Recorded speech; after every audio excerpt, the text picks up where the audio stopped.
តាទាំង9ដែលធ្វើឲ្យសម័យអង្គររីកចម្រើនដល់កំពូល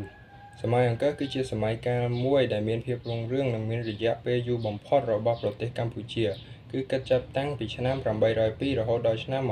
1431នៃគ្រិស្តសករាជហើយក៏ជាសម័យកាលមួយដែលរីកចម្រើនដល់កំពូលផងដែរមិនថាវិស័យកសិកម្មឬវិស័យសេដ្ឋកិច្ចនោះទេហើយបើចង់ដឹងថាកត្តាទាំងអស់នោះមានកត្តាអ្វីខ្លះកុំភ្លេចទស្សនាវីដេអូនេះឲ្យដល់ចប់កត្តាទី1នោះគឺកត្តាអ្នកដឹកនាំស្ដេចដែលគ្រប់គ្រងនៅសម័យអង្គរភាគច្រើនសុទ្ធសឹងតែជាស្ដេចដែលខ្លាំងពូកែមានប្រាជ្ញាឈ្លាសវៃនិងមានយុទ្ធសាស្ត្រក្នុងការគ្រប់គ្រងដែលជាហេតុធ្វើឲ្យវិសាលភាពទឹកដីនៅសម័យអង្គរមានភាពធំទូលាយទី2នោះគឺលទ្ធិទេវរាជលទ្ធិទេវរាជគឺជាការបូជានៅក្នុងលទ្ធិសាសនាព្រាហ្មណ៍លទ្ធិទេវរាជធ្វើឡើងក្នុងគោលបំណងដើម្បីឲ្យប្រជារាស្ត្រមានឯកភាពជាតិមានទំនុកចិត្តនិងស្មោះត្រង់ចំពោះព្រះមហាក្សត្រ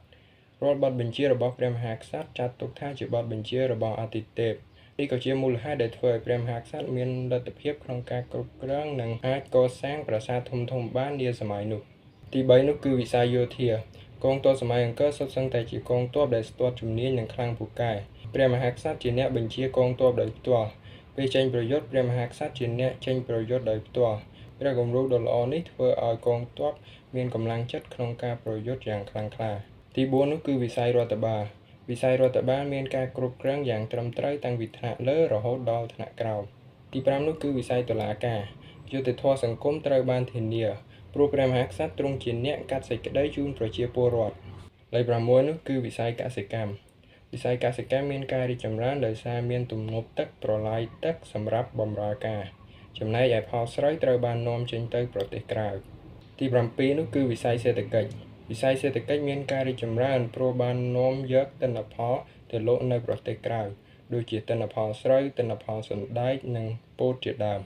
ទី8នោះគឺវិស័យវប្បធម៌វិស័យវប្បធម៌ក៏មានការរីកចម្រើនផងដែររហូតដល់ការកសាងសាកលវិទ្យាល័យទី9នោះគឺវិស័យភូមិសាស្ត្ររាជធានីអង្គរគឺជាចំណុចកណ្ដាលនៃប្រទេសកម្ពុជានាសម័យនោះជាទីប្រជុំផ្លូវជំនួញទាំងផ្លូវគោកនិងផ្លូវទឹកដែលសម្បូរទៅដោយធនធានធម្មជាតិដូចជាត្រីនៅក្នុងបឹងម្រឹកឈើនិងថ្មភក់សម្រាប់កសាងប្រាសាទជាដើមចំណែកឯវាលទំនាបនៅជុំវិញនោះសម្បូរទៅដោយដីមានជីវជាតិសម្រាប់ធ្វើកសិកម្មវីដេអូមួយនេះមានតែប៉ុណ្្នឹងទេបើចូលចិត្តកុំភ្លេចជួយចុច Follow និង Subscribe អ្នកមួយផងអរគុណសម្រាប់ការទស្សនា